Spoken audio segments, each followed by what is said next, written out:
नमस्कार। आज का टॉपिक है हल्द्वानी। हल्द्वानी केस में जैसा कि आप सभी को पता होगा, स्टे लगा दिया है सुप्रीम कोर्ट ने। अब ये सुप्रीम कोर्ट को हर चीज़ में, हर नॉन रेलेवेंट चीज़ में घुसने की आदत है, लेकिन जहाँ उसे एक्शन लेना चाहिए वहाँ उसके कान पर जूं नहीं रेंगती है। ध्यान रखने वाली बात यह है कि यही सुप्रीम कोर्ट कश्मीर जेनोसाइड पर अपील के बाद अपील की गई और इसने कुछ नहीं किया। और आज जम्मू में भी किलिंग्स हो रही हैं, ये चुप है। लेकिन चलिए देखते हैं, इनके पास हल्द्वानी केस सुनने का पूरा समय था।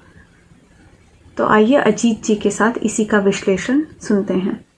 नमस्ते एवरीवन, चार वर्ग पॉडकास्ट में आप सबका स्वागत है। चलो आज हम लोग बात करने वाले हैं हल्द्वानी के ये जो इंक्रोचमेंट का विषय है इस पर। तो अजीत ने एक अच्छा वीडियो बनाया था इस पर, तो मैंने अजीत को मैसेज किया, उन्होंने बोला वीडियो बनाते हो, चलो अभी पॉडकास्ट पे भी आओ और फिर से बोलो। तो अजीत ने बोला ठीक है, हम आएंगे और हम बोलेंगे। तो इधर अजीत भारती हैं। Thanks for coming Ajit. Thank you. तो अजीत एक काम करते हैं। मैं हमेशा पॉडकास्ट को ऐसे स्ट्रक्चर करता हूँ अज्यूमिंग कि शायद लोगों को कुछ नहीं पता क्या हो रहा है, ये अजम्पशन से ही मैं चलता हूँ। तो ऐसे चालू करते हैं कि ये क्या इशू है, क्या हो रहा है करंटली, ये जगह कौन सी है और इसका इतिहास क्या है और क्या हुआ और अभी सुप्रीम कोर्ट की जजमेंट क्या आई। तो ऐसे पूरा स्ट्रक्चर करते हैं इसको। जैसा कि इंक्रोचमेंट का मामला है, और ये जो भी इंडिया में लोग कभी भी ट्रेन से जिन्होंने सफ़र किया है, सफ़र मतलब दुख वाला सफ़र नहीं, यात्रा अगर की है, तो उन्होंने देखा होगा कि दाहिने या बाएं तरफ जहाँ से स्टेशन, कोई भी स्टेशन शुरू होता है, और ख़ास करके बड़े शहर भी नहीं, टियर 3 टाइप के भी शहर, मतलब जिला का जहाँ मुख्यालय होता है, हेडक्वार्टर्स होता है, तो उसका जो मेन स्टेशन किसी भी डिस्ट्रिक्ट का होगा, वहाँ से लेकर आप जो ही उसमें एंटर करोगे और फिर उसको छोड़ोगे, तो जो मेन स्टेशन यहाँ है तो उसके दोनों तरफ जो पटरियाँ जाती है, 4-5 पटरी है, तो लेफ्ट और राइट दोनों साइड में आपको झुग्गी झोपड़ी और स्लम्स मिलेंगे। परमानेंट स्ट्रक्चर्स भी मिलते हैं, लेकिन मूलतः आपको ये बहुत ही फेमिलियर साइट है जिसे कि इंक्रोचमेंट कहा जाता है। 2019 या 20 में संसद में जो डेटा रखा गया है इंक्रोचमेंट का, रेलवे के लैंड के इंक्रोचमेंट का, वो लगभग 809 एकड़ टाइप का है। लोग कहीं कहीं लिख रहे हैं कि लाखों एकड़ ज़मीन, तो लाखों एकड़ ज़मीन बहुत ज़्यादा होती है, तो उतना हाइपरबोले में नहीं जाना चाहिए। बट 809 एकड़ ज़मीन जो सरकार मानती है कि उनका इनक्रोचमेंट है, तो हल्द्वानी में भी यही है। और हल्द्वानी में इंटरेस्टिंग इशू इसलिए है क्योंकि जैसे यूपी वाला बिहार में जाएगा तो रेस हम लोग का सेम है, हम लोग दिखते सिमिलर है, यूपी बिहार मतलब जो भी नॉर्थ इंडिया का, बट वो पहाड़ी इलाका है।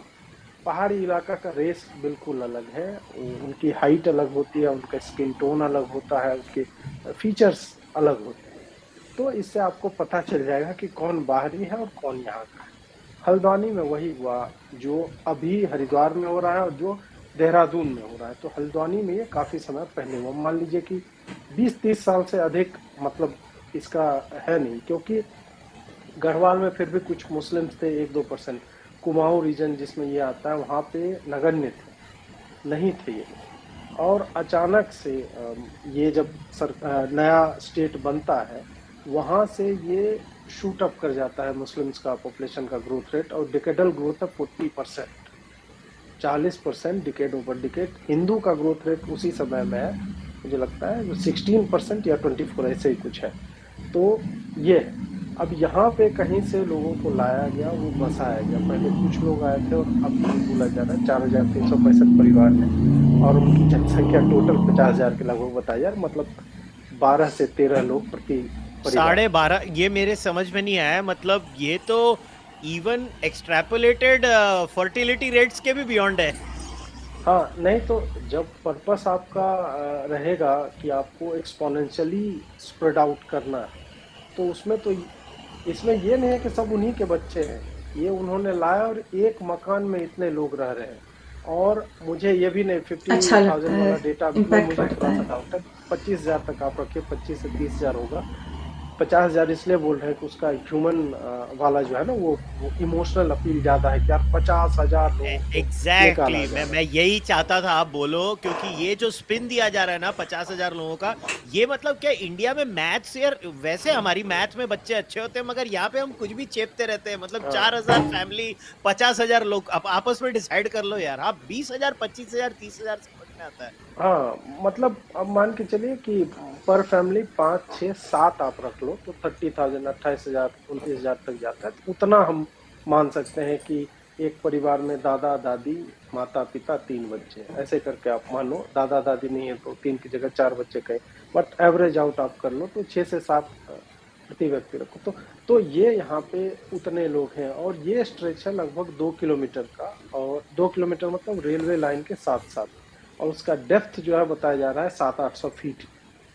नॉर्मली क्या होता है कि जब भी, और ये मैं इसलिए यहाँ पे बताना चाहता हूँ कि जब हम बात करते हैं, बहुत लोग अनभिज्ञ हैं कि यार इतना लैंड क्यों है रेलवे के पास, या फर्जी का बोल रहा है रेलवे स्टेशन, तो इतना छोटा शहर है उसमें रेलवे स्टेशन छोटा होगा, इतना ज़्यादा क्यों होगा उनके पास। लोग यह भूल जाते हैं कि टाउन प्लानिंग जो होता है या इस तरह के जो आर्किटेक्चरल चीज़ें बनाई जाती है स्ट्रक्चर, तो वो 100-150 साल को लेकर पॉपुलेशन का ग्रोथ रेट क्या है, विकास का ग्रोथ रेट क्या होगा। आज हम 5 डब्बे की मालगाड़ी उसी पुल पर से ले जा रहे हैं जो अभी बनने वाला है, तो जब तिगुना पॉपुलेशन हो जाएगा तो क्या उसका भी 15 बॉगी जाएगी तो वो क्या वेट उतना ले पाएगा। तो अभी हम भले ही 100 कार 1 घंटे में निकले उसके लिए पुल बना रहे हैं, लेकिन हमें इमेजिन करना होता है कि 100 साल के बाद वहाँ 1000 कार गुजरेगी। तो उस हिसाब से आपने देखा हो कि लैंड भी जब एक्वायर किया जाता है हाईवेज के लिए भी, तो उसके भी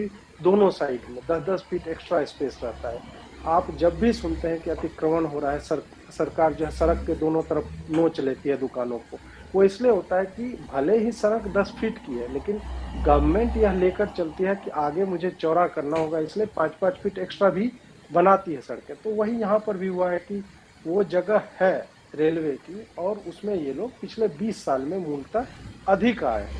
पहले से क्लेम कर रहे हैं ये लोग, तो आज तो सुप्रीम कोर्ट में प्रशांत भूषण ने बोल दिया कि सम पीपल आर क्लेमिंग कि they have been there since pre independence era. ये भी बोल यार प्री इंडिपेंडेंस एरा से रहते तो पहाड़ी अभी तक लगने लगते, 4-5 जनरेशन जो है गुजर जाते, तो उसमें जेनेटिकल मार्कर्स भी आ जाते, ये कहाँ के नहीं। खैर उसमें हम लोग नहीं जाएंगे। तो ये हुआ कि ये वहाँ पे मान कर चलिए 20-25 साल से, और वेस्टेड इंटरेस्ट जिनका ये मतलब वोट बैंक रहा है कांग्रेस वालों का, कांग्रेस और भाजपा की सरकार आती जाती रही यहाँ पर, तो कांग्रेस वालों को आप मान कर चल सकते हैं कि उन्होंने इन्हें बसाया है। मैं कांग्रेस क्यों बोल रहा हूँ, क्योंकि ट्रेडिशनली जो वोट बैंक है मुस्लिम्स का वो कांग्रेस को ही जाता है। और अगर 30,000 भी पॉपुलेशन है, और आप नैनीताल जिले में जितने विधानसभा है उसमें एकमात्र विधानसभा यही है हल्द्वानी वाली, ये इलाका है जहाँ भाजपा सीट हारी है, बाकी हर जगह जीती है। तो ये भी आपको बताता है कि इसका एक पॉलिटिकल एंगल ही है। जो भी है, 2007 में रेलवे ने कहा कि भाई आपने इंक्रोच किया हुआ है, राज्य बनने के 7 साल बाद, उत्तराखंड बनने के 7 साल बाद उनको जगह वो चाहिए थी। इसमें कुछ पार्शियल लैंड बोला जा रहा है कि सरकार का भी, उत्तराखंड गवर्नमेंट का भी है, तो ये दोनों लड़ रहे थे। 2016 में क्या हुआ कि कोर्ट ने, उत्तराखंड हाई कोर्ट ने वर्डिक्ट लगभग दे दिया कि भाई इसको खाली करो। तब एक मतलब बोला गया इनकी तरफ से कि भाई आपने हमारा पक्ष तो सुना ही, तो 6 साल उनका पक्ष सुना गया, उनसे कागज मांगे गए जो उनके पास न थे, न है, न होंगे। तो वो जो है वहाँ तक पहुँचा। 2022 के 20 दिसंबर को आ गया वर्डिक्ट कि भाई एविक्ट कीजिए इन लोगों को। और 6 महीने पहले से रेलवे ने नोटिस दे रखा, फिर से नोटिस दिया है 20 दिसंबर को कि 7 दिन के अंदर आप जो है इसको वेकेट कीजिए। उसके बाद भाजपा की सरकार सोती रही, फिर 27 को इन्होंने हल्ला किया, अरे हम बुलडोजर चला देंगे, ताकि ये लोग आंदोलन करें। 3 तारीख तक प्रतीक्षा की, जब फिर ये लोग कोर्ट में गए, 5 को आज कोर्ट में गए और आज स्टे मिल गया। तो भाजपा का स्क्रिप्ट भी सेम है, सुप्रीम कोर्ट का भी स्क्रिप्ट सेम है, शाहीन बाग 2.0 का भी स्क्रिप्ट, मतलब सब कुछ, everything is just working in tandem. जैसे इसको होना चाहिए था वैसे ये हो रहा है। ये है कहानी। नहीं, इस कहानी में सबसे बड़ी इंटरेस्टिंग बात हल्द्वानी में क्या है पता है, कि हमारे देश में लोग है ना, जैसे है ना, ऐसे बोलते हैं अच्छा हमारे यहाँ पे लैंड एनक्रोचमेंट मैं लिटरली मतलब कई बार मैं आप प्रो हो एंटी हो मुझे कुछ फर्क नहीं पड़ता, लोगों के रिएक्शन मेरे को बहुत ही फनी लगते हैं। जैसे बहुत अच्छा फिगर शेयर किया आपने रेलवेज का, तो ये मैं ऐसे ही पुरानी गवर्नमेंट सब शेयर करती है डिटेल। तो ये देखो, illegal encroachment on vacant defence land as on 31/12/2018, 9,622.807 acres of defense land has been reported to be encroached in the country. ये सरकार की ऑफिशियल डिक्लेरेशन है। This is the press information bureau, government of India, ministry of defence. ये PIB आपकी official government body है जो आपको बताती है। तो पॉइंट ये है कि how the hell, see what am I trying to say कि द सब्जेक्ट इज, और हल्द्वानी में लोग क्यों इतना हो रहे हैं? क्या is this the first time illegal encroachment हुई है? नहीं। Is this the first time ऐसे इशू कोर्ट्स में गए हैं? बिल्कुल नहीं। कोर्ट्स में ऐसे बहुत टाइम गए। इनफैक्ट मज़े की बात है, मैं लाइव लॉ में थोड़ा खोज कर रहा था, तो एक बड़ा इंटरेस्टिंग सा एक आर्टिकल और एक ये जजमेंट आई अजीत, इसमें court, supreme court asked railways to explain contrary positions taken in different cases on rehabilitation policy for slum developers. मतलब सुप्रीम कोर्ट खुद कह रही है रेलवेज को, ऐ तुम्हारा क्या कोई स्टैंडर्ड है कि नहीं? कभी तुम लेफ्ट जाते हो, कभी तुम राइट जाते हो, कभी तुम स्ट्रेट बॉल डालते हो। मतलब ये बेसिकली हमारी रेलवेज जो डिपार्टमेंट है वो शेन वॉर्न के जैसे है, कभी लेग स्पिन डालती है, कभी गुगली डालती है, कभी फ्लिपर डालती है। तो हमारी government agencies they do not know what they are doing. नहीं, इसमें फिर बात वही आ जाती है कि चाहे मिनिस्ट्री ऑफ डिफेंस हो जो ये डेटा शेयर कर रहा है, या फिर मिनिस्ट्री ऑफ रेलवेज हो, ये भी तो मिनिस्टर के द्वारा संचालित है ना अंततः। तो जो कॉन्ट्रेरी पोजीशंस हैं, आप 2014 से पहले भाई रेलवे मिनिस्टर जो है वो यूपीए का था 10 साल, तो वो कुछ और पोजीशन लेगा, वो तो चाहेगा रिहेबिलिटेट कर दे। उसके बाद जो है भाजपा वाले आएंगे, उनका अलग होगा कुछ। तो रेलवे मिनिस्ट्री को ये सुप्रीम कोर्ट इस तरह से सोच के चल रही है कि नहीं, इनको इंडिपेंडेंट होना चाहिए, इनका जो लॉ कौन फॉलो करता है? सुप्रीम कोर्ट खुद कौन सा मतलब कंसिस्टेंट रहती है? सुप्रीम कोर्ट को भी तो जो लेड आउट लॉ है उसी पर ये डिसीजन देना चाहिए था ना कि भाई। तो सुप्रीम कोर्ट ने यह भी नहीं पूछा कि तुम ये जो बोल रहे हो कि सम पीपल आर क्लेमिंग कि उनके पास इंडिपेंडेंस से पहले का है। सुप्रीम कोर्ट को ये कहना चाहिए था ना कि भाई हाई कोर्ट में जब इतने सालों से केस चल रहा था, तो क्या हाई कोर्ट ने एग्जामिन नहीं किया? क्या उनका टाइटल सूट फाइनल हुआ है कि नहीं? कितने लोगों को डेटा पूछते प्रशांत भूषण से, लेकिन वही है ना कि बड़े वकीलों के हाथों ये ब्लैकमेल होती है ये संस्थाएं, और इसी कारण से कुछ नहीं बोला गया वहाँ पे सबको था कि भाई नुक्कड़ नाटक चल रहा है, सबका पार्ट मिला हुआ है, और यहाँ पे मैं बोलूँगा ये, फिर प्रशांत भूषण ये बोलेगा कि कोविड के टाइम में ये सब हो गया, तीसरा को मैं पूछ दूंगा कि अच्छा सरकार को अगर नोटिस दे देंगे तो एसजी साहिबा आपको एक्सेप्टेड है, वो बोलेंगे हाँ हाँ हम एक्सेप्ट कर रहे हैं। फिर सुप्रीम कोर्ट के जो जज हैं कौल साहब बोलेंगे नहीं, इसमें मानवता का भी आपको एंगल देखना पड़ेगा। 50,000 लोग को रातों रात कैसे, मतलब कैसे ये लोग बोल देते हैं? यही एसके कौल ही शायद था जिसने उस पे भी, नुपुर शर्मा पे भी वाहियात बातें बोली थी। तो तुम जो ये बोल रहे हो कि रातों रात हो रहा है क्या? 6 महीने पहले से एविक्शन का है। इनफैक्ट 2007 से इनको पता होना चाहिए था कि भाई वहाँ पे हम नहीं रह सकते। जब से आपके ऊपर केस हुआ, अगर आपके पास नहीं है कागज, तब तो आपको तभी से तैयारी आरंभ कर देनी चाहिए था और आपको मूव आउट करना चाहिए था, क्योंकि इवेंचुअली एक दिन ऐसा आएगा कि आपके घर पे बुलडोजर चल जाए। तब आप ये नहीं, अभी जाते आप टाइम इतना आपको मिला हुआ था, कहीं आप कुछ काम कर लेते, आपका जीवन जो है थोड़ा बहुत समय के लिए जो है दाहिने बाएं होता। तो ये सब नहीं किया। तो वही बात है यहाँ पे कि जज जब स्वयं मतलब एक पोजीशन नहीं लेता है, तो नेताओं के अंदर रहने वाली ये डिपार्टमेंट या मिनिस्ट्री वो कैसे मतलब सेम पोजीशन लेंगी बार बार? वो तो नहीं लेंगी। एक बहुत इंटरेस्टिंग एक्सर्प्ट था, अगेन प्रिंट में मैंने ये पढ़ा कि पुराना आर्टिकल है 2017 का, from posh areas to slums India is unable to get rid of its encroachment problem. Keywords here. The Allahabad High Court in 2016 had made it clear that encroachment of public space can't be allowed. Quote, There is no fundamental or legal right to approach upon a public road, including highway, street, etc., and raise construction of any kind thereon, cause hindrance and interruption in free flow and movement of foot walkers, unquote. The court had said in response to a petition filed by the residents of Dauda Kheda in UP regarding religious structures encroaching on their land. Quote again, every citizen has a fundamental right of movement and this cannot be allowed to be infringed by a few violators in public and apathy of state authorities, unquote, it added. Ab last line. Despite Supreme Court direct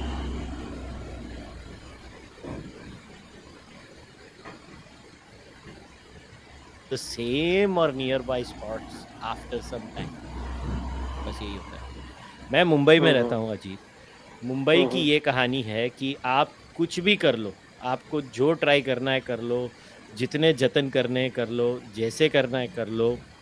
eventually क्या होता है कि हमने ये खुद देखा है. एक पता नहीं आपने कभी दिल्ली में ये स्लम रिहेबिलिटेशन उधर होती है कि SRA जो जिसको बोलते हैं SRA प्रोजेक्ट्स होते हैं जो बिल्डर लोग क्या करते हैं. ये स्लम बॉम्बे में 70% जैसे आपको पता होगा स्लम्स है ना. मुंबई में तो हर जगह स्लम ही स्लम होता है. तो ये लोग क्या करते हैं, SRA के नाम पे एक टावर बनाया जाता है और फिर वो स्लम रिहेबिलिटेशन का होता है. Basically these are all see most of the land grabs are enabled and completely abetted by politicians. Most of the land grabs are. मैंने तो मेरी लाइफ में कभी नहीं देखा. मतलब हाँ, आप किसी को इनोसेंट बन के ऐसे छोटा बन के घूमना है कि अच्छा पॉलिटिशियंस नहीं इन्वॉल्व है. और मैं तो खुला कह रहा हूँ ये सारे हैं. तो ये जो हल्द्वानी का प्रोजेक्ट है इसमें मेरे को एक प्रश्न पूछना था कि अगेन सुप्रीम कोर्ट ने इतना जल्दी क्यों सुन लिया. ये बाकी लोग भी तो जाते हैं ना. तो सुप्रीम कोर्ट में तो वही है कि मैंने बोला ना कि लॉयर्स ब्लैकमेल करते हैं सीनियर लॉयर्स. और यही कारण है कि आप और हम घिस कर वो तारीख पे तारीख लेकर के मतलब मर जाते हैं लोग. जनरेशन मतलब कुछ केसेज में तो मैंने देखा है 2 जनरेशन 3 जनरेशन से लोग लड़ रहे हैं केसेज. और यहाँ पे है कि ये लोग तुरंत ह्यूमैनिटेरियन क्राइसिस ऐसा भारी शब्द बोल करके ये एक तरह से इनको जो है ना ये वो शब्दावली का प्रयोग करके इनको गिल्ट ट्रिप पे भेजते हैं कि भाई ह्यूमैनिटेरियन क्राइसिस है और आप हो अपहोल्डर्स ऑफ दिस होल क्या बोलते हैं कॉन्स्टिट्यूशन, फिर ह्यूमैनिटी, सारा तो इन्हीं के कंधे पे आता है ना. तो इस कारण से इनको तुरंत जहांगीरपुरी वाले केस में अगर आपको याद हो तो वहाँ पे तो मतलब इन्होंने बोला जो डिमोलिश कर रहे थे कि हमारे पास रिटर्न ऑर्डर नहीं है और हम बिना रिटर्न ऑर्डर के हम नहीं मानने जाएंगे. तो उन्होंने कहा फ़ोन करके कि उनको इन्फॉर्म करो कि ये हमारी तौहीन हो रही है. तब तो ये आपको कभी भी दूसरे तरह के उसमें आपको जो है वो नहीं मिलेगा. 1 मिनट में जरा चार्जर लगा. हाँ, ये आपको कहीं भी जो नॉन लेफ्ट वाला है ना वो उन लॉबी के लिए ऐसा कभी नहीं किया जाता है कि भाई तुरंत बोला और तुरंत लिस्ट करके 1 दिन के बाद आपको मिल गया.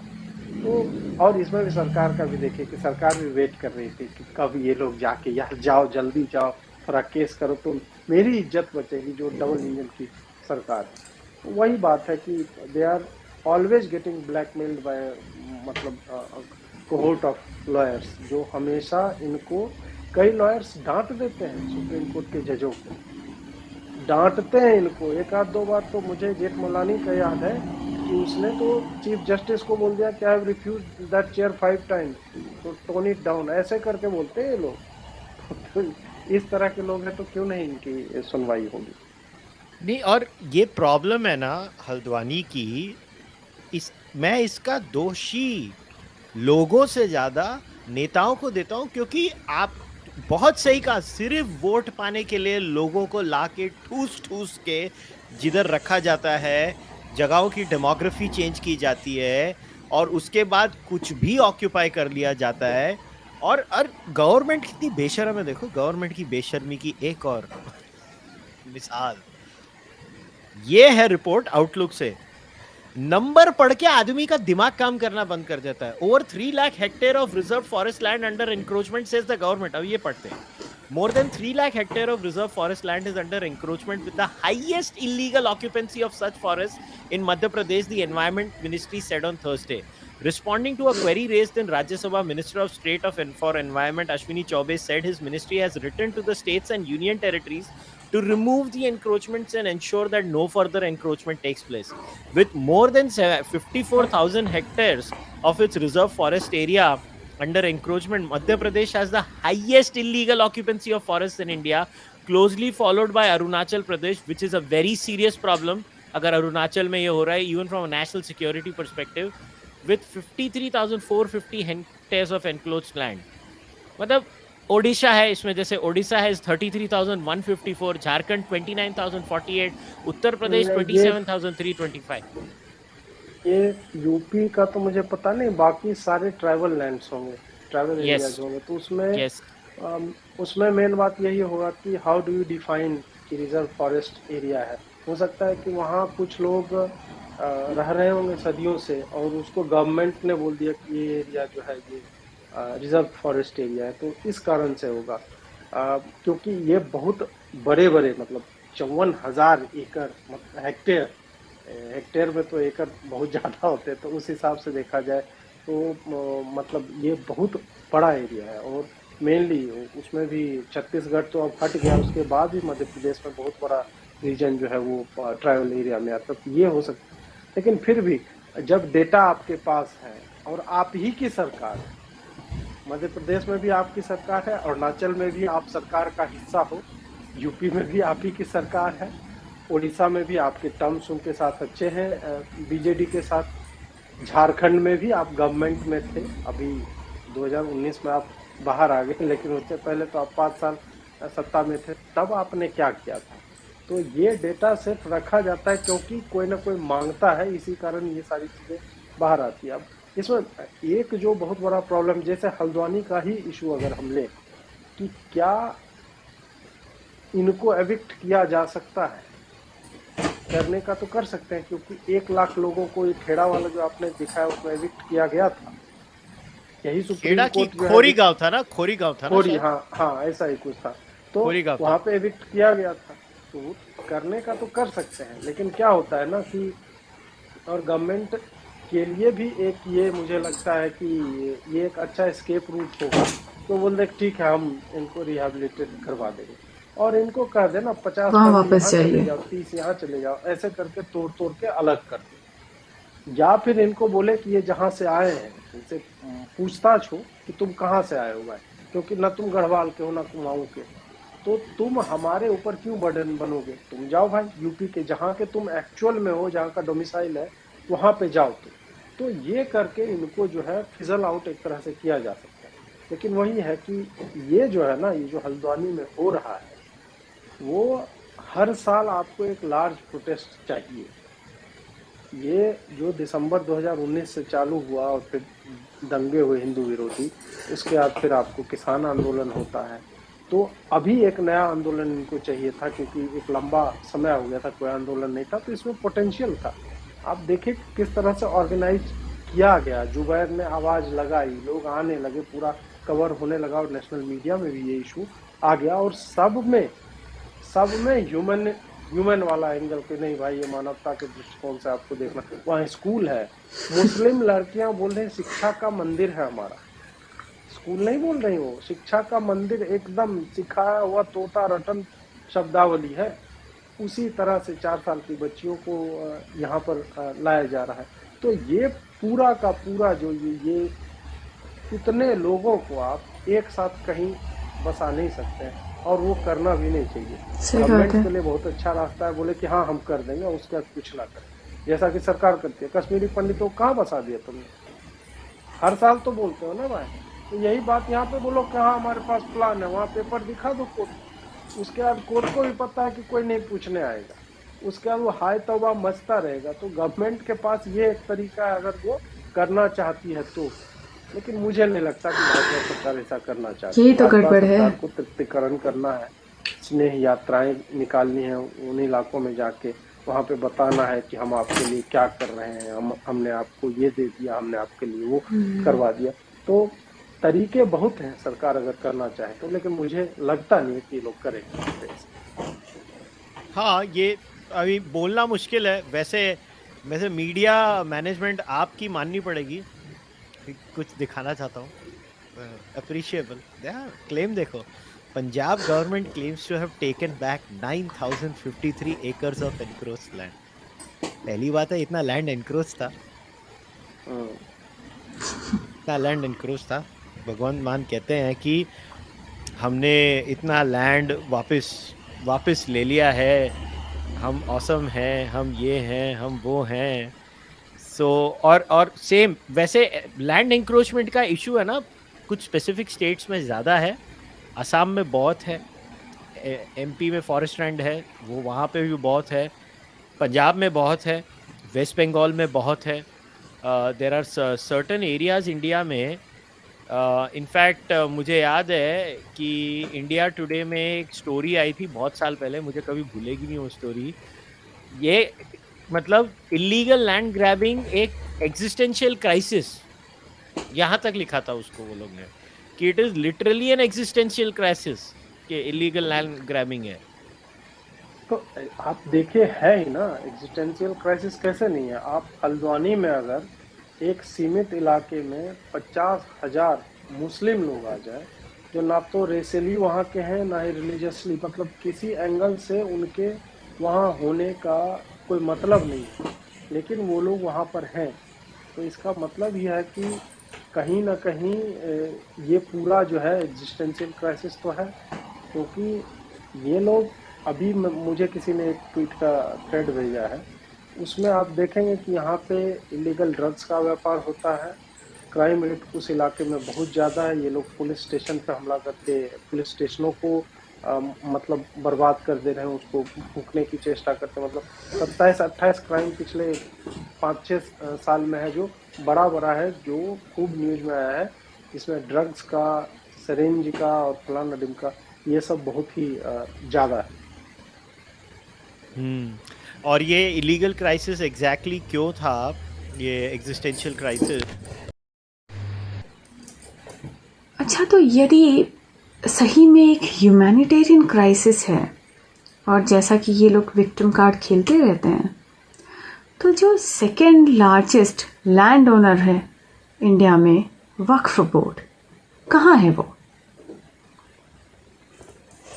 तो एक और एक इम्पॉर्टेंट था इसमें लैंड ग्रैब और ये सब चीज़ों में, ये खबर पढ़ के मैं सबसे ज़्यादा हंसा था, मैं तुम्हारे साथ शेयर करना चाहता हूँ। मतलब एक वक्फ बोर्ड की एक इमेज है, राइट? वक्फ बोर्ड का जो लैंड ऑक्यूपेशन का एक तरीका है, वक्फ की जो प्रॉपर्टी मैनेजमेंट का तरीका है, इट इज़ अब्सर्ड।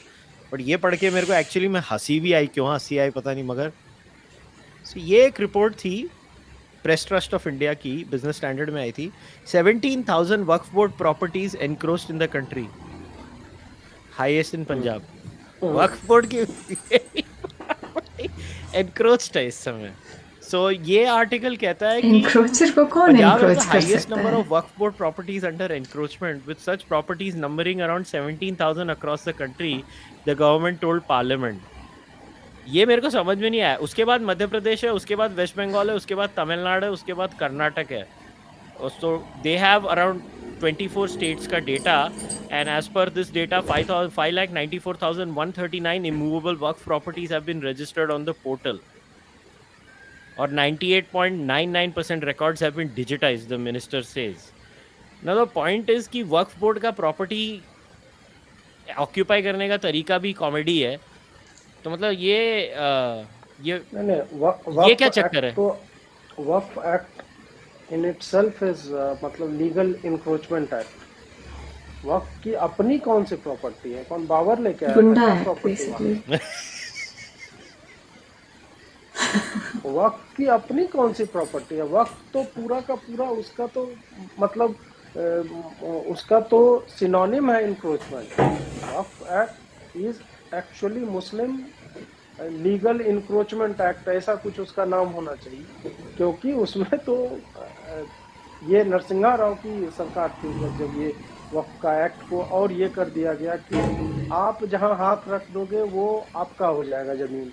और उसके बाद उस आदमी पर लायबिलिटी फॉल करेगी कि वो प्रूव करे कि ये ज़मीन वक्फ की नहीं है, और उसका भी कोई अलग कोर्ट में केस नहीं जाएगा, वक्फ का अलग ट्राइब्यूनल होगा, वहीं पे होगा और वो बाइंडिंग होगा, उसके खिलाफ आप अपील भी नहीं कर सकते हो। तो इस तरह की चीज़ें डाल दी गई। और वक्फ बोल रहा है कि हमारा इंक्रोच हुआ, ये तो सबसे बड़ा जोक है भाई। मतलब इस पे तो सही में हंसी आनी भी चाहिए जो भी इसको पढ़ रहा है कि इनका तो कहना है कि ताजमहल हमारी प्रॉपर्टी है, इनका कहना है कि पूरा का पूरा दिल्ली हमारी प्रॉपर्टी है।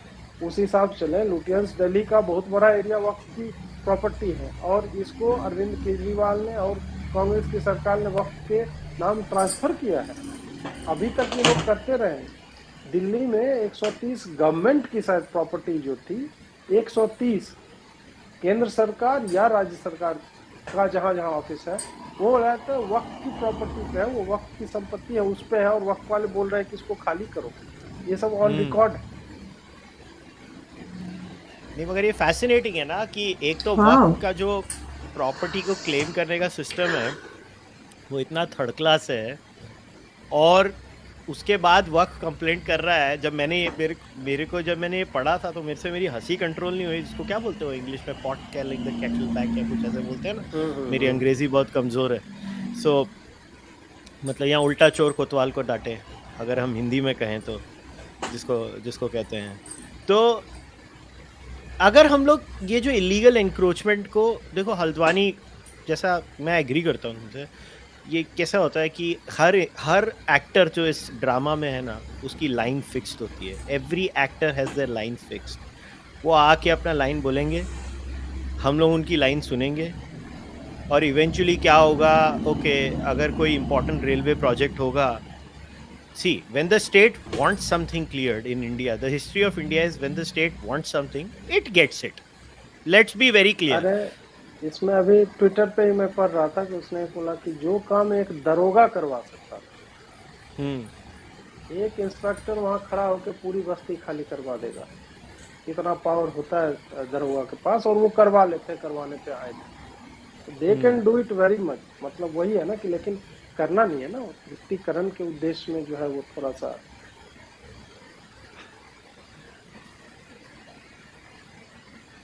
क्या बोले अभी, मगर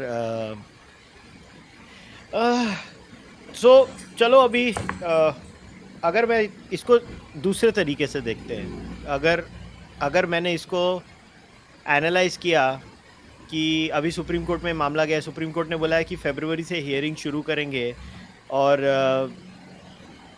और शायद मुझे नहीं लगता रिज़ल्ट 2-3 साल तक नहीं आएगा, फिर वही होता रहेगा, एक के बाद एक डिले होते जाएंगे, सब कुछ डिले होता रहेगा।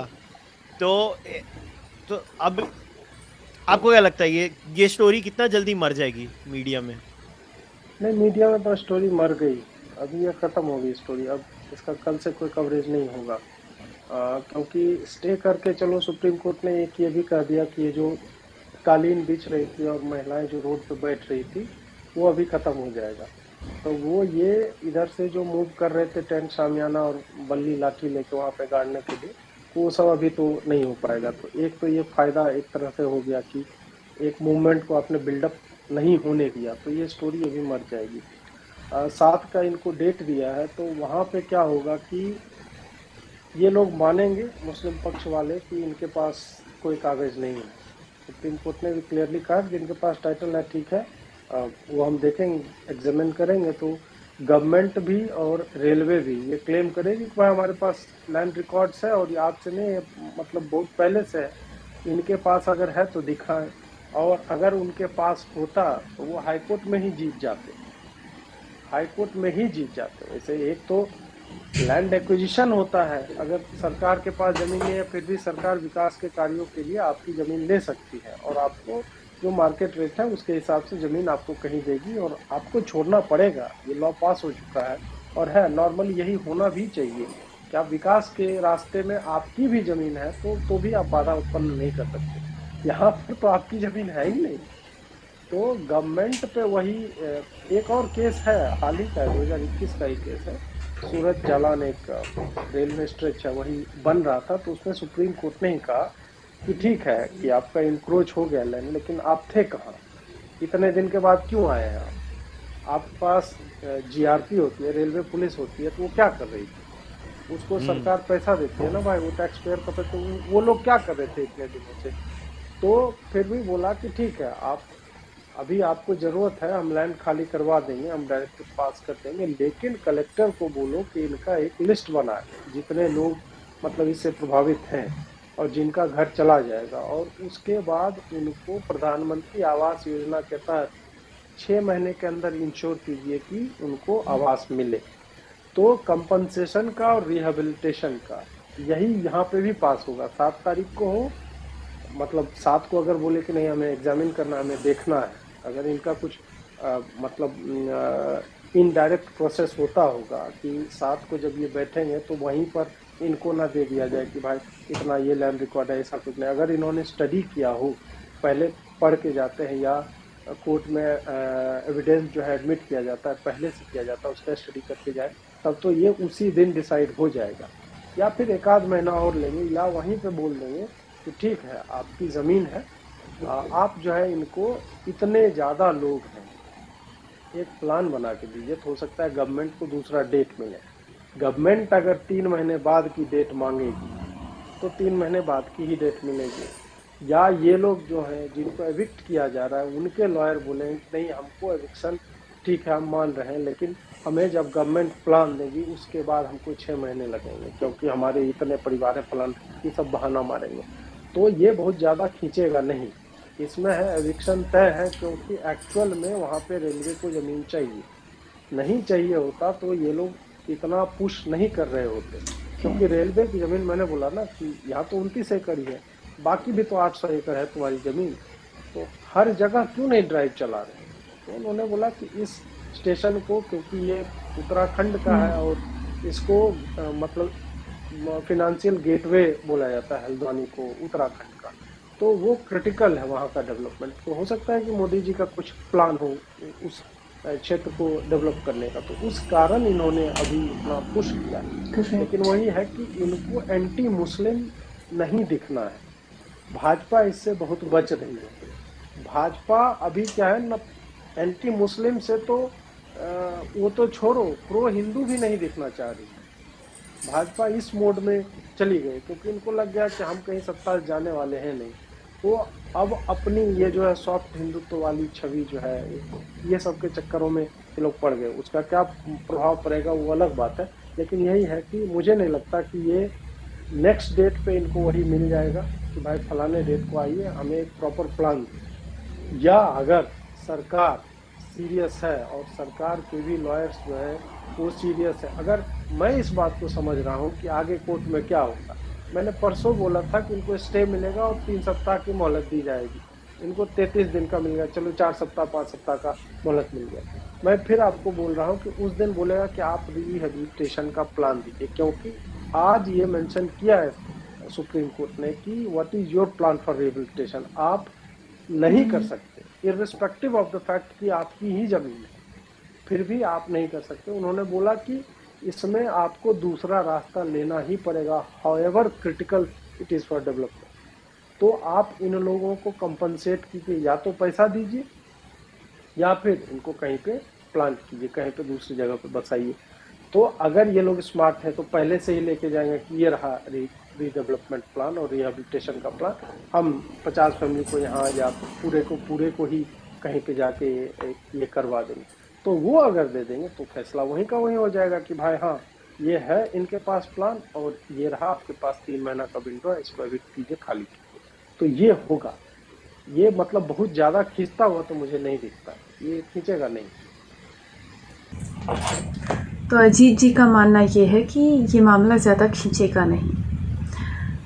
चलिए अच्छी बात है, लेकिन सरकार को उनको बसाना पड़ेगा, उनके पुनर्वास का पूरा इंतज़ाम करना पड़ेगा। अब यहाँ जो है मुझे ये लगता है कि इनके पुनर्वास का इंतज़ाम करने से पहले इनकी अच्छी तरह से जांच पड़ताल तो की जानी चाहिए कि ये कौन है, कहाँ से आए हैं और क्यों आए हैं और क्या काम करते हैं। यदि ये क्रिमिनल हैं, यदि ये इलीगल इमिग्रेंट्स हैं, तो इनको वापस निकालो। क्यों हम अनाथाश्रम बनाकर चला रहे हैं इस देश को। और बीजेपी की इस तृप्तिकरण की नीति का तो क्या ही कहें। हर बार जो है ना, समझ नहीं आता कि क्यों हम ही छला हुआ महसूस करते हैं। एनीवेज, आने वाले दिनों में देखते हैं कि क्या होता है। अच्छा हाँ, एक और बात, मुझे अभी कल ही पता चला है कि समेत शिखर जी का जो इशू था वह स्थगित हो गया है। वह प्रोजेक्ट जो सरकार का, जो स्टेट गवर्नमेंट का प्रोजेक्ट था, उसकी ब्यूटिफिकेशन या समेत शिखर जी को एक पर्यटन स्थल बनाने का, उसे स्थगित कर दिया गया है सेंटर द्वारा। तो चलिए, ये एक अच्छी बात है कम से कम। इसी के साथ जय श्री राम, वंदे मातरम।